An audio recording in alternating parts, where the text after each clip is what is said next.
Hey everyone, and welcome to Superhero Speak interview series. I'm your host Dave, and joining me this week is the creative mind behind the Sire comics. Plus, he's here to talk to us about his new Kickstarter, Plan 79 There you from go. Outer Space. The one and only Michael Dolce. How are you doing, sir? Doing great. Thanks for having me on the show. No problem. So I guess the first question to ask is before the very obvious one, can you give the listeners out there the elevator pitch to Plan 79? Wow, I keep doing that. Well, Plan you're 70, you're helping me out. It's halfway there, right? right? No, so Plan, yeah, it's a sequel to the one of the greatest worst movies of all time, Plan 9 from Outer Space, with Ed Wood. So my co-creator on this was James Masia, and he's the publisher of Dren Productions, which is the publisher of the book as well. Hmm. And we did this story as a sequel to Plan 9. It was called Plan 59. And got to tell you, we got a great response both on Kickstarter and in comic book stores. And so now we've developed the Planiverse, which is now Plan 79. So 70 plans later, the aliens finally think they have a way to defeat us, except we're taking the battle to them in space in this particular adventure. And the obvious other question is what happened to Plan 69? That's Uh-huh. coming. That's coming. Ah, Pun intended, I guess. yes, yes. Well, there's that question, and the obvious question was yes, was it inspired by Plan 9? And Yes. do you take any direct ideas or dialogue from the original movie?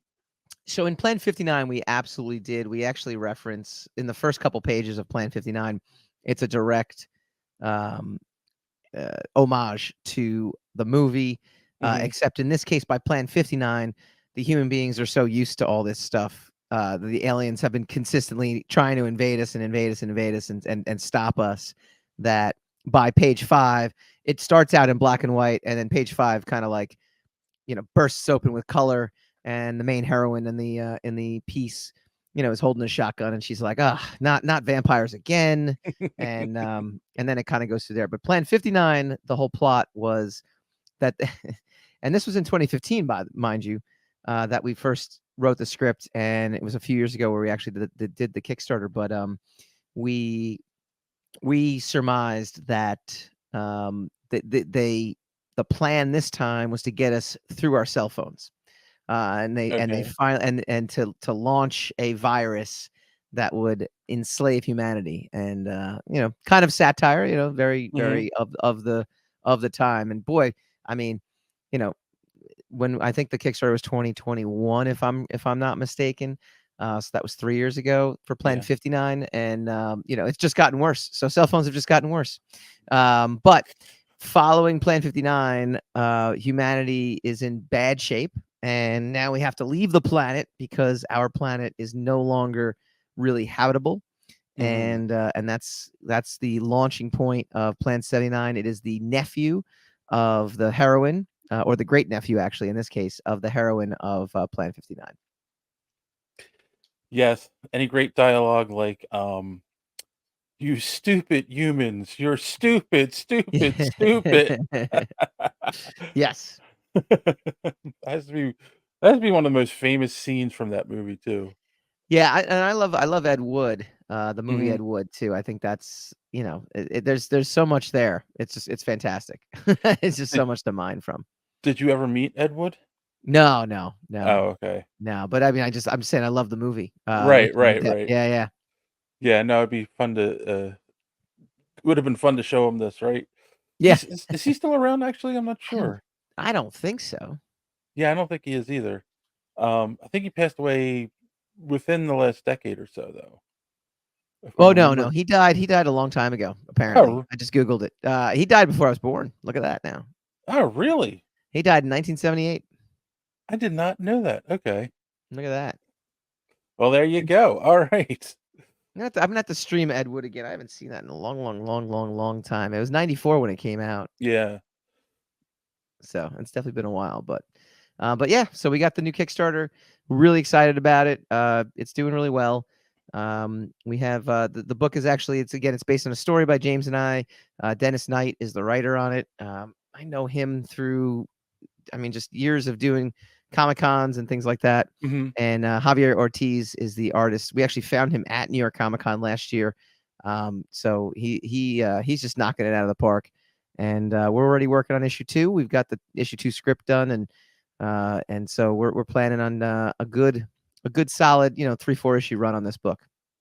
How many, I was about to say, so 3 to 4 issues, do you once this wraps up, like, you have an ending point for it? Are you going to? Because you did say Plan 69 is coming, so Plan 69 is coming, but actually the next one in the series is going to be Plan 39. It's going to be a prequel to Plan 59, okay. but it's going to tie directly into all the stuff that's happening here, and it's going to almost shake up the planiverse for us to keep telling some stories within here. Ah, go back to tell the future. You're Yeah, so the Plan George 39 Lucas is going of to it take place all. in the 80s, which is great, and we have Mr. Big Dog Inc. himself, Tom Hutchinson is writing that, and then we actually just got the art team on that. He finished the first script on that, so we're doing things simultaneous. I mean, the nice thing about Kickstarter these days, and well, I mean, Dren Productions' whole model is to start with Kickstarter and then it make its way to the direct market eventually, Mhm, and so it's been great. And Tom with Big Dog Inc., he knows how effective Kickstarter is, and it's really about just straight to readers, straight to our fans, and it's great. It's cool. I'm really happy people responded to it. We enjoy making these things, so anytime we can get an excuse to do that, it's a great thing. where'd the, besides the love for Ed Wood, like, where did the idea come from that eventually made you just go, "Yeah, let's do this," like So we were at New York Comic Con. I told you in 2015 was the mhm, year, and James said to me, he goes, "You know what we should do? We should do something, that's public domain, and the first thing that came to mind was he says, Plan 9 from outer space is pretty well known and it's public domain. And we're like, all right, yeah, let's do it. And then I forget, I think it was me that had the idea of, because everyone, and again, and even in 2015, everyone's on their cell phone back then. I'm like, oh man, if they're trying to if they're trying to enslave humanity and or stop us, I mean, it'd be so easy nowadays. So it'd mhm, just be easy, and we'd just be, stuck on our phones the whole time. So yeah, so it just kind of just spurred from that. We were sitting at our convention table, again, I think it was 2015 was we were there, and it was just, what idea do we have for this? And that was it. And again, back then Kickstarter was really new, yeah, and so we actually had launched it originally called Plan 10 from outer space. okay, And that was supposed to be Plan 10. And we did a Kickstarter for it, but really we didn't understand the model so much back then. I don't even know if there was a model back then. It was still very new. It was yeah, still, about the community kind of getting together and um, you know, just getting behind a project to make it happen. mhm, So just to see, kind of experiment a little. I had done a previous Kickstarter called The Undone, which is now a book called Time Trader that's over at Rogue Matter Publications, and mhm, it should be coming out next year. And it was a lot of work. I mean, I got to tell you, it was a lot of work to get. I asked for 2,500. I got 3,200 on the Kickstarter, and this was back in 2014.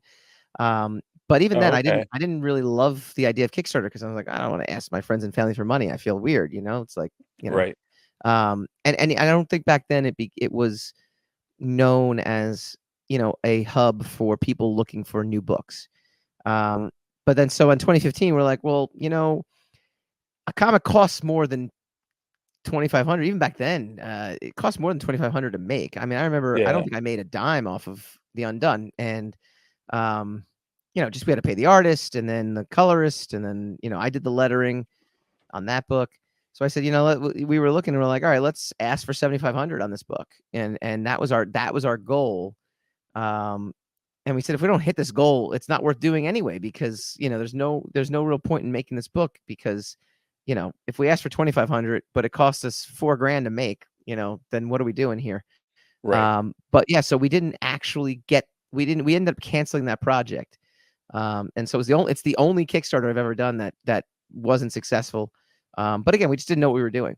And from there we kind of learned the ins and outs of Kickstarter, and again, I give all the credit to James though, from Dren Productions, because he did the homework on things.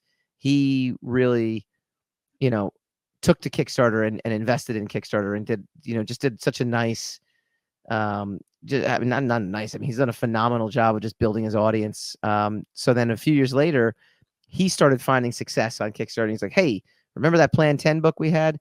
Why don't we relaunch it? We're not going to call it Plan 10 because it was already, it didn't succeed. And we Mhm. kind of just took the joke and we're like, all right, well, this is let's do 50 plans later. Let's make it, let's really embrace the camp of it.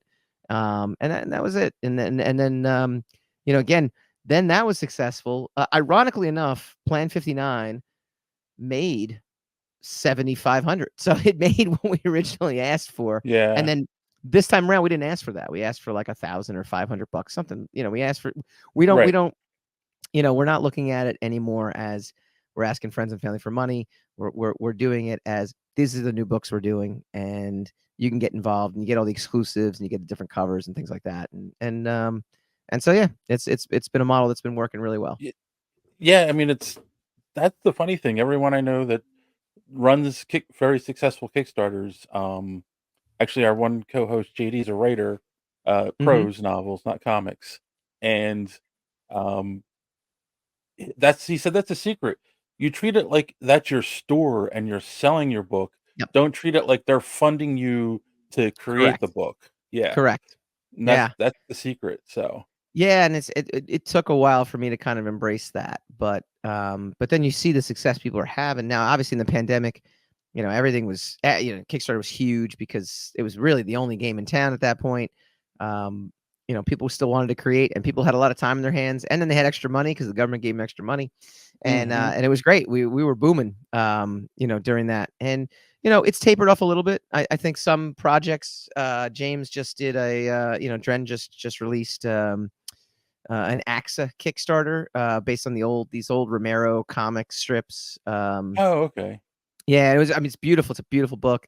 Yes. Uh, and that one did great. I mean, that was phenomenal. I mean, I think that did like 30 or 40 grand, which is great. But most of our books, anywhere between three and I mean, then his book, Flesh Eating Cheerleaders from Outer Space. I mean, that thing will knock back 20, 30,000 easy. Mm, Easy on Kickstarter. So, yeah, but it's a range, and it's about getting people. It's just about showing consistency and being out there as much as possible. right, That we're not, this is not like it's not like a I don't want to say it's not a passion project, but it's not something where people are. It's not like a hobby, It's something that people are we're actively, we're right. active comic book creators. I've been doing comics for 20 years now. I've been published at Image Comics and Zenoscope and different places. So, there's a resume here, and we just want to keep, making books and hopefully Right. reaching new audiences.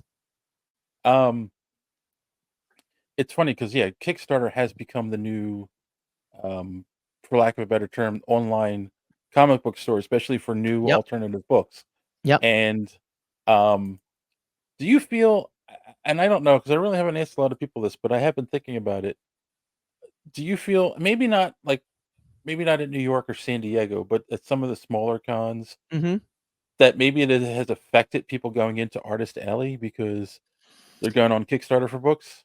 Yeah, I definitely so it's funny you bring that up. So we just did C2E2, and then we did Planet Comic Con in March. And I got to tell you, and then even our experience in New York Comic Con the last 2 years, it's night and day now. Now that the Mhm. pandemic's over, but now that I think it's inflation. I just think people don't have extra money Yeah. right now. I really don't. Um, You we're you went not from seeing. Yeah, go ahead. you went from everyone stuck at home with extra money to Right. everyone having to go back to work Yeah. yeah, Yeah.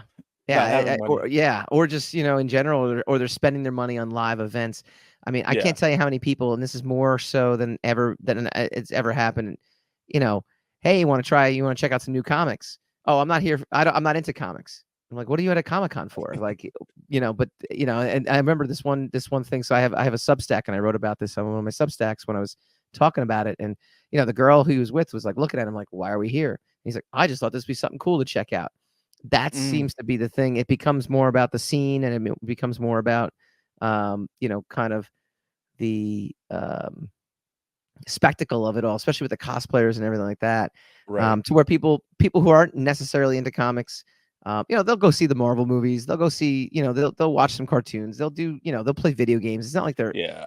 totally foreign to the universe or to the community, but these aren't people reading books. They're not going into comic book stores. They're not buying, these things. And so the bigger booths, I got to be honest with you, like we had a couple years ago kept expanding our booth because we kept getting like I mean I'm telling you, 10 years ago was crazy. We used to do killer sales at like shows like New York Comic Con. C2E2 was always a great show. And so we kept scaling up with our booths, and now we're finding Artist Alley's where it's at right now. So just getting back Yeah. to your original question, Artist Alley's where it's at. Tim Seeley's a friend of mine, and he said he killed it over at C2E2. But then I talked to other small press guys, and they're like, "Yeah, no, this is not, it's not working. It's not working for him." Mm. And even at C2E2 this past year, there was no major publishers on the floor. And there was no major publishers at Planet Comic Con, which generally might get a major publisher or two. New York Comic Con, I mean, they had the Marvel booth. I think they did last year. So I mean, Yeah, but they haven't had DC in a while, which was weird. no, they stopped doing the shows. They just don't see the it's weird, right? They just don't see the point to it, I guess, or the profitability. Meanwhile, you have companies like Reed that run these shows, and they're just Yeah. raising prices like left and right. It's True. it was very noticeable on the floor at C2E2 how many open spots on the floor there were where there would have been booths previous years. Hmm. And the major booths, like the major exhibitors there, and when I say major, I just mean in terms of like the size of their table, the price of their table. Right. Um, Again, very few people selling comics. There's a lot of merchandise, a lot of like Lego, a lot of Funko Pop, a lot of Yeah. just collectibles and in general and things like that. Um, and so I don't know. I mean, everyone for many years we're talking about the con bubble bursting. Mm. I don't think the con bubble burst so much as everything caught up. I mean, the economy caught up to it at this point.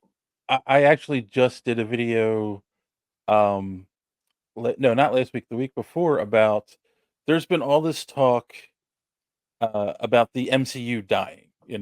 Technically Sure. they had technically they had one movie that failed last year in the box office, and a couple of shows that nobody liked, but that doesn't affect them really financially. No. Um, but so I posed the question, well, if the MC I've been going to cons since 1999, Mhm. and I've seen them rise from, moderate sizes to Sure. 150,000 for New York and San Diego, Yeah.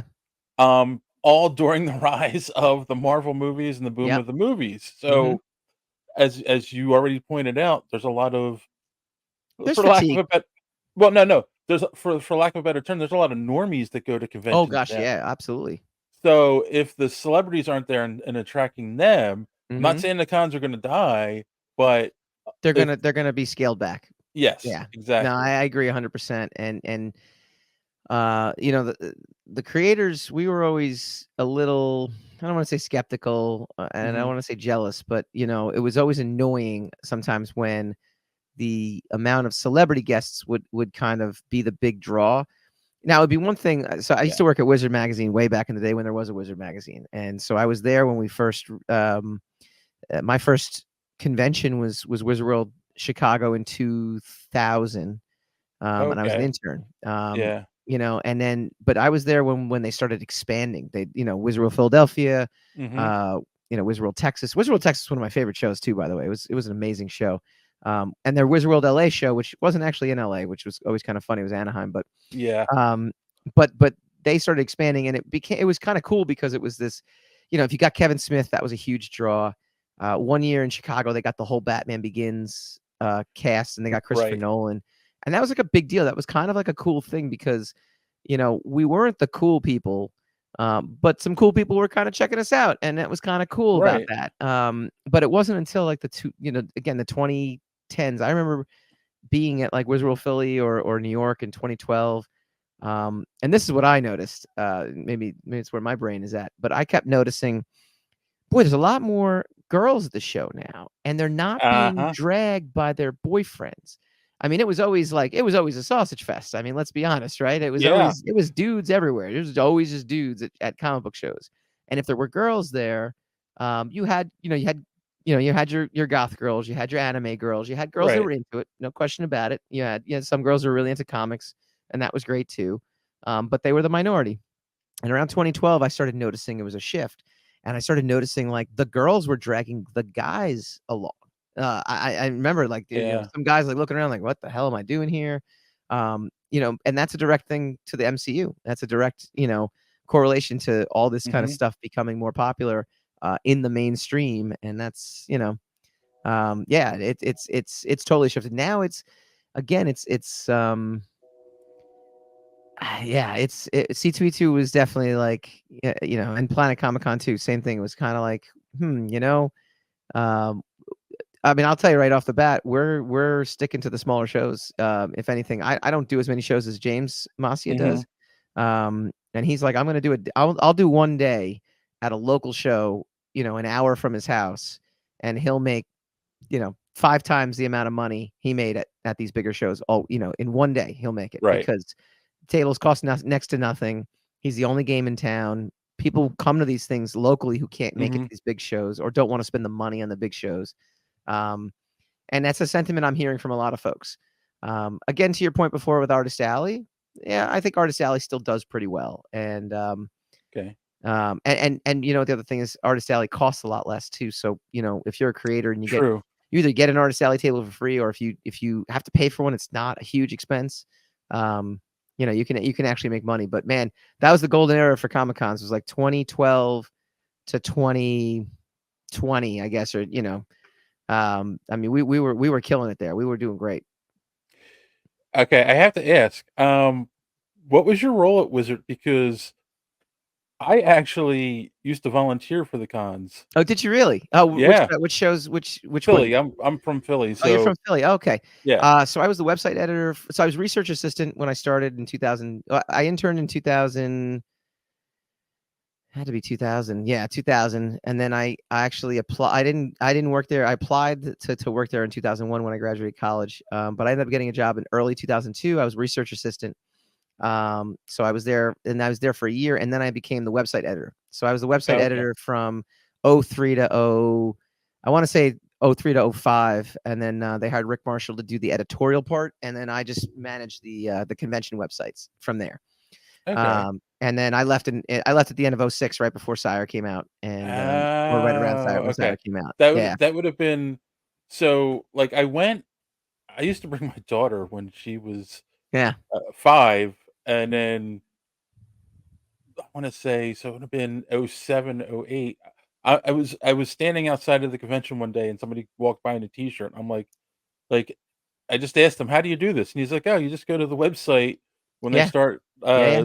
doing the show, and you just say you wanna volunteer." And then, yeah, I did that for, I wanna say, 5 or 6 years. Okay.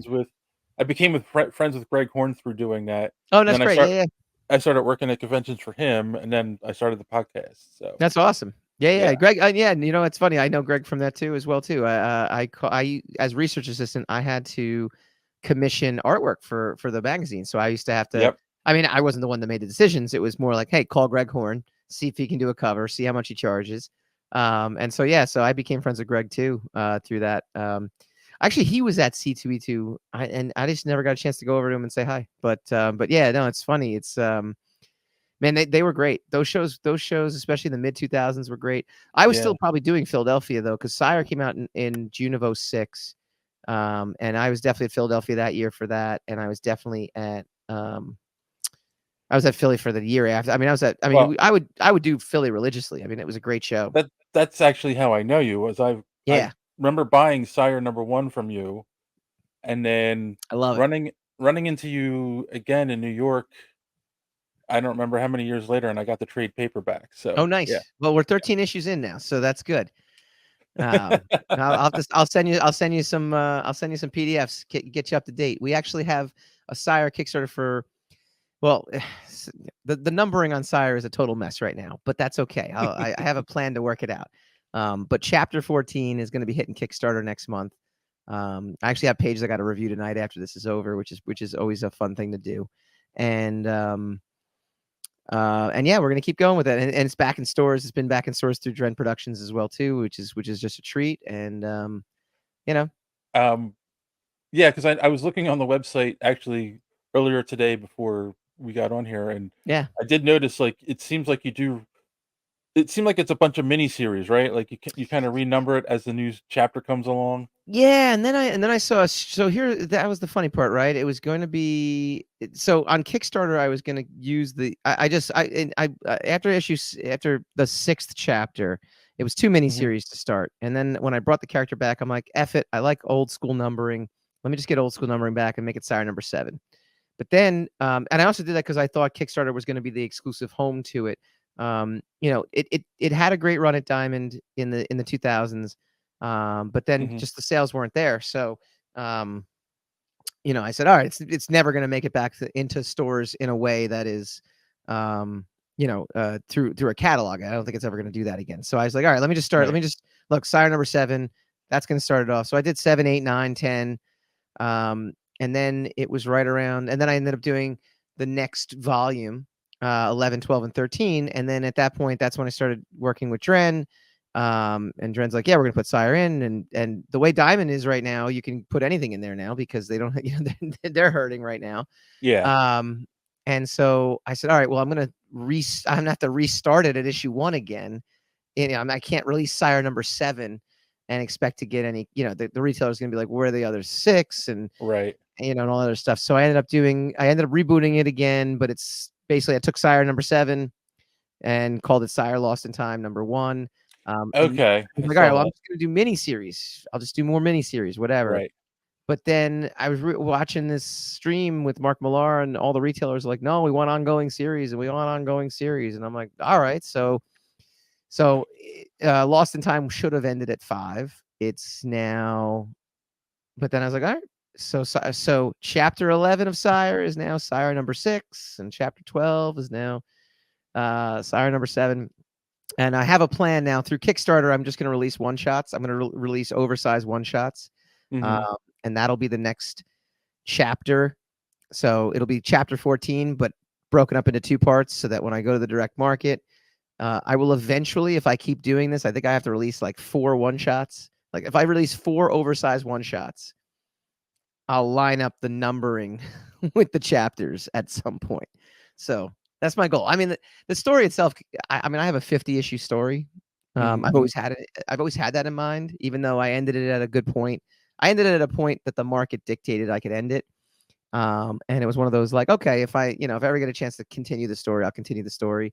But if not, it's a good like end spot, which is the trade paperback that you have. Uh, Right, right. but yeah, but now I get to, I'll just keep, I'll it'll line up at some point. Now I'm full steam ahead, and I can't stop now. Yeah, wow, that's funny that you said the retailers want the sequential number books because not long ago, oh god, it's probably 12, 13 years ago, I was, listening to an interview with Jeff Loeb on a podcast, Mhm. and he was talking about how when he worked for, like, DC, he never had an in continuity story. It's always, the Long Halloween, Sure. and those kinds of books, and he even said that Long Halloween, The Dark Knight Returns, The Killing Joke, these are all always the books that did the best for Yeah. DC because you don't have to worry about continuity. Anyone can go Yep. grab the book and go read it. They didn't need to read 5 stories before it and 2 after. And he said he thinks that he kept saying, "I think that's the future of comics." Like, Yeah. we're gonna get rid of these long continuity where people feel like they can't jump into the story Mhm. and just give, like, little vignettes here and there. And we talk about on the podcast all the time, like, you know, the book sales are not like they were in the, Right. 60s, 70s, 80s, and 90s that, like, maybe, It wasn't you even know like it is in the 2000s. I mean, don't forget the 2000s, we actually were doing pretty well. I mean, that's when you had Yeah. like the big event books like Civil War, Oh, Identity yeah, Crisis. yeah. I Yeah, mean, but then everything became an event, right? right, right. Yeah. I mean, I lament those days because, I remember, being at Wizard, and some of the stuff was like, "Oh god, like why can't this be like it was in the 90s or 80s or whatever?" And but now looking back, that was actually a great, I mean, that was a golden era in and of It itself. Yeah, I mean, it's what brought me back into comics at Yeah, that point. Yeah, I have an aside on that too. But yeah, like but you telling me they want the sequential books tells me like maybe it's not going to happen because of that. You they know? want well, they want the sequentials for the because they want people back in the shop every Wednesday, and I Right, think that's right. something that they're not getting right now. Now, here's the funny part: they'll tell you they want the sequential books, but I can tell you my orders on Sire number 6 were definitely not what they would have been if I had relaunched it again as a new miniseries. Yeah, I would have sold twice as many. There's no question about it. They would have, they would have ordered twice as many. So, right. you know, I do it as a labor of love anyway. So I'm not. Look, I would love it if it broke out, and I love it. It would be great, but at this point, I got enough. I have enough other things in the hopper that if one doesn't work out, I'll pivot to the next You and would keep doing this. you had mentioned Civil War, and we actually Mhm. did the comic and the movie like at the same time on the Yeah. podcast. And we did the movie first, and then like a little while later, we're like, let's do the comic book. And um, like I said, and it was a golden age because there were all these big books coming out, and everyone was Mhm. reading them. And But big creators too. Remember, right, but this was the age of the writer. This is when you had the yes, Brewbakers and the Bendises and the Millars or I guess right. you had But these guys. Yeah. if you read Civil War just by itself, Mhm. just the 6 or 8 issues, I don't remember. Mhm. Um, it feels like there's parts missing because there are a Yes. lot of tie-in books to it. Mhm. And then, of course, we all know that ending feels weird. Mhm. And I met Mark Millar, I want to say like 3 years, 4 years after it came out. And I asked him the obvious question. I said, "Is that how you wanted the book to end?" Yeah. And he said, "No, in my ending, Captain America died." Okay. But Marvel said no Mhm. because they had already planned to kill him off in his Right. own book. And they already had that planned. And that, to me, is the precursor of the MCU. Yeah. Like, how big it got, and it's like, "Oh, you can't do that in this movie because we wanna do it over here, and can you have to add this into your Yeah. movie so it ties into this movie over here." And it's like, oh, you That's know even it's funny that that has been a problem for Marvel. That goes back to Claremont days. The reason he left the book was because, he had pitched it was supposed to be him and Will Spartacio were gonna do Uncanny X-Men. Jim Lee was gonna get his own book, which he did. And Mhm, that was gonna be Jim Lee's book, right? That was it. And then Claremont had introduced a storyline where he was gonna kill Wolverine, and they were gonna bring him back as an assassin for the Hand. And Bob Harris is like, well, no, we can't do that because we have Wolverine in this book, we have Wolverine in that book, we need Wolverine alive for that. We can't have him be a villain. So, and he just got to a point where that was the tipping point for Claremont, where he just said, I'm done. I'm done with this yeah, stuff. So and yeah, you're going to get that in the MCU now for sure. You know, the MCU is going to have the same problem that comic books do, right? You have too mhm. much continuity at some point, Yes, and it's like, that's what we've been saying ever since yeah. Endgame is that people don't want people felt like, "Oh, that was an ending," and they don't Mhm. wanna keep jumping back on, and new people kids, you're talking this is what, 15 almost 15 years now, Yeah. of the MCU. They're the kids have grown a lot of them have grown up, and the ones that are coming up now are like, "So wait, I gotta see all these movies before I can see the new one to understand what's going on?" Yeah. So, yeah, it's a problem, so but, apparently they're gonna reboot somehow with Deadpool, we'll see. So, Yeah. uh alright, No, no, plans it's funny you bring that up oh, though too, okay. and I think what's interesting is how you bring up the kids. So I have 2 kids. I have Yeah, an 8-year-old and a 5-year-old.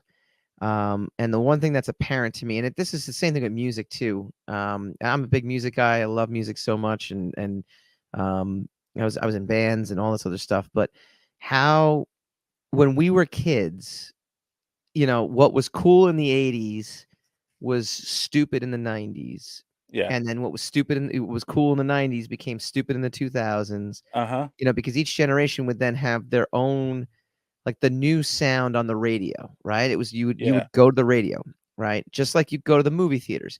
You had home video, but it's not like it is today where I mean, literally, my kids have access to every single, now, mind you, not 100% true because I am the gatekeeper right now as to what they can Right. watch.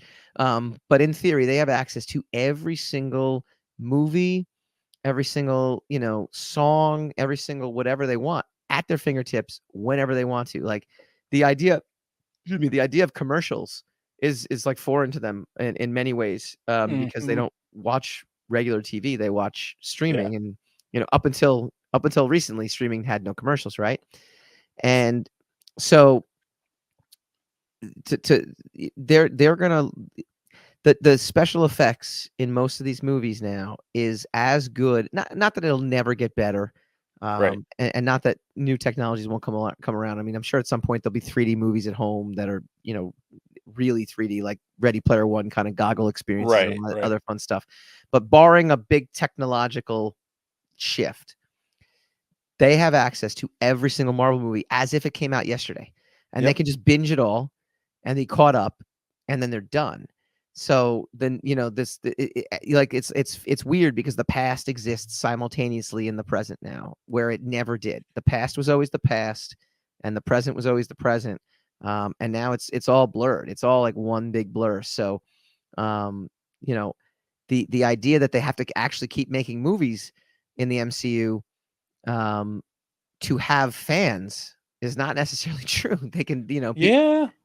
people can watch Captain America, they can watch Winter Soldier, they can watch Endgame, they can watch Civil War, they can watch all this stuff as if it was, literally yesterday. And they will keep making stuff. I'm not saying they won't. Right. But again, it just comes down to how these kids are consuming it, and that goes again, that bleeds into comic books too. I mean, everything is different now. It's Yeah.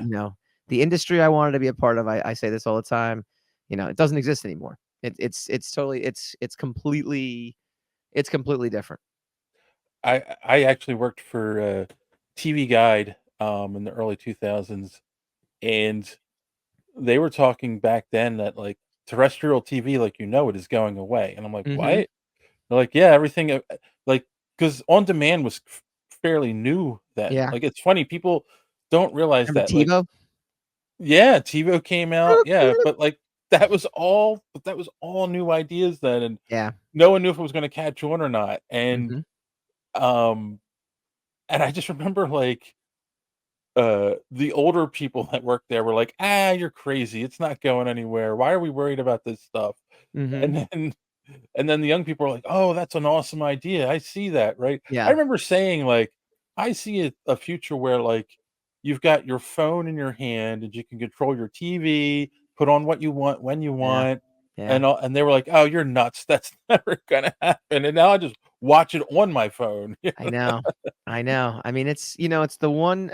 I don't really have a regret I don't wanna use the word regret, right? But the one thing I do kinda look back on was I wish I had more urgency, um, at certain points in my life to make more books and make more comics, Yeah, only because, you know, again, like I mentioned, like the industry, like when I worked at Wizard, the industry might have had different people in it, but it was still the same industry. And right. now it's not even the same. Like, I mean, the old school comic book creators. You have someone like Liefeld or Lee. You have like the old Image guys who are still celebrities. They'll always be celebrities. Um, but you don't have. I don't. The age of the comic book celebrity is over. For the most part, I couldn't tell you who's Yeah, drawing. I couldn't tell you who's drawing the X-Men right now. Actually, no, I could tell you Stegman's pretty good. Stegman's a friend of mine. He's good. okay. Um, but I just mean that in the sense that there's very few comic book celebrities. I think James Tinian, might be considered one, right? But even he, I feel like everyone's so siloed now with who they, with with who they follow, that it's not, we don't have this one big like pop culture community anymore. Yeah, no, I mean, that's true too. Like, one of my good friends, Rich Dewick, Oh yeah, he's I know Rich. Yeah, yeah, yeah, he's won a bunch of awards. He's done work for the big he's on. He two. did a book with IDW. Yeah, He's done a bunch of stuff with Joe Mulvey. um, and yet, like, he's not considered a superstar in the industry, No, but he's yeah, like one of the best, you know. yeah. So it's like, yeah, what are you gonna do? It's just not the same industry It's anymore, just so not the same, you know? And then again, doesn't mean it's bad or good, you know, but it's definitely just it's different. It's everything is different right now. alright, well, let's try to get back a little back to Plan 79. When does the, Kickstarter end? It ends Just next Tuesday, so it's the okay, 21st. So there's 1 week to go. We're putting up on the site. If we didn't do it today, we're gonna put it up tomorrow. We have a not safe for work version of the Greg Bow cover, which is selling really well. We just launched the full Talent Caldwell cover, which looks so awesome. And Javier Ortiz, the main artist in the book, has the cover A as well too. So you can get all that stuff. We're trying to get our third stretch goal at 3,500. We surpassed our first two, which is always a great thing to see. But our third stretch goal is the what do you call the bookmark, the Greg Bow bookmark.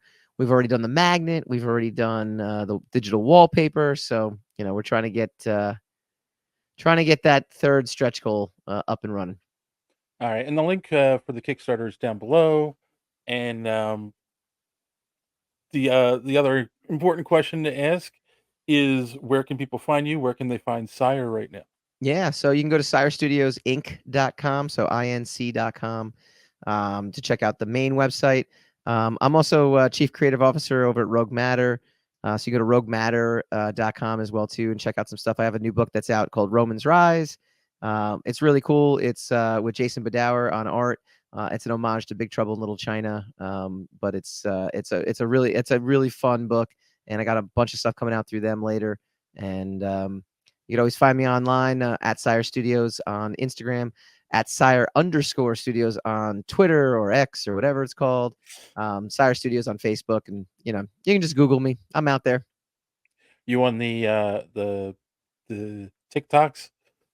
I refuse. I I give up, just dude. I just give up. I joined Threads and Blue Sky, and like I gave up. I give up. Just you know what? If you really want to find me, just go to Facebook. I'll be there. Or Instagram. I'll be there. Or actually, yeah, you know what I love? That's my new favorite toy is my Substack. Go to sirestudios.substack.com. yeah. That is my new favorite playground. In terms of new article every Friday, or I have tons of music interviews up there. I just released a never before heard interview I did with Incubus singer Brandon Boyd. Um, Cool. I've interviewed like Billy Corgan and Chris Cornell, and I got a bunch of comic book interviews. So we have Fabian Nicieza was up there. We have Daryl Banks is up there. I got a bunch of those interviews as well too. So it's just I'm at the point in my life now too. I'm just emptying out the not, leave nothing in the well. Just get it all out there.